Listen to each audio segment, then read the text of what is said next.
From the 1011 Now streaming studio, this is The Night Beat. Hello and welcome to the 1011 Now streaming studio. I am Madison Pitch here with your Night Beat for Tuesday, April 2nd. And my goodness, we have got a lot of news to get through, so buckle up because we're going to spin through the top stories of the day. The Boone County Sheriff's Office confirmed today a 17-year-old was found unresponsive in a hog unit in rural St. Edward, northwest of Columbus.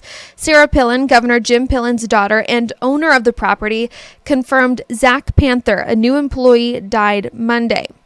She said, though his employment with our team was very brief, he positively impacted those he worked with. Continuing, we deeply mourn Zach's passing and extend our prayers to his loved ones during this very difficult time. The sheriff said the investigation is ongoing and they have ordered an autopsy, but based on the initial investigation, there doesn't appear to be any kind of foul play. We reached out to Governor Jim Pillen and he referred us back to the farm. And people who live in School District 145 out in Waverly are getting ready to vote on a massive referendum of nearly $90 million. The superintendent says it's what's necessary to fix some urgent issues happening at the school, including improving safety and increasing programming. This bond issue will affect property taxes and agriculture land taxes in Waverly. It's a net tax levy of 12.8 cents per $100 of valuation. So in plain English, that means if a house is valued at $300,000, that person would pay an additional $380 something per year. The vote on this is in May, and they're holding a series of public meetings to discuss it before then. You can find all of that information on our website. And we're wrapping up with some legislature news. We're tracking two big stories out of the unicameral today. The first is how the proposed sales tax legislation, which is trying to do something about property taxes, is moving through the body.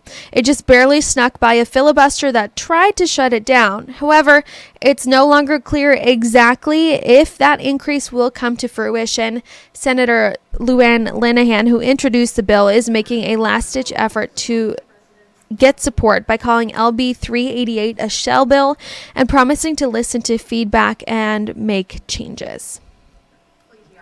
And another thing we're tracking out of the unicameral today, the censure vote for Senator Steve Halloran. You might remember he inserted the name Senator Kavanaugh while reading a passage about a graphic rape scene on the floor debate. The executive board may take that to a vote today, and it could then move to the floor for debate. If it gets to the floor, at least 25 senators will have to vote yes to approve the censure. Now, it's important to keep in mind that this would not remove him from office. We'll be sure to bring you all the latest if this happens tonight. And that's it for us today. We've got more news, weather, and sports tonight at 10 and all night long on 1011now.com. Before we go, here's a look at your 7-day forecast.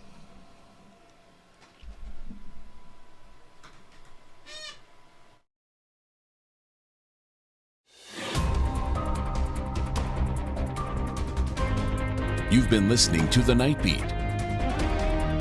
Watch, listen, and stream on the 1011 app on YouTube or wherever you get your podcasts.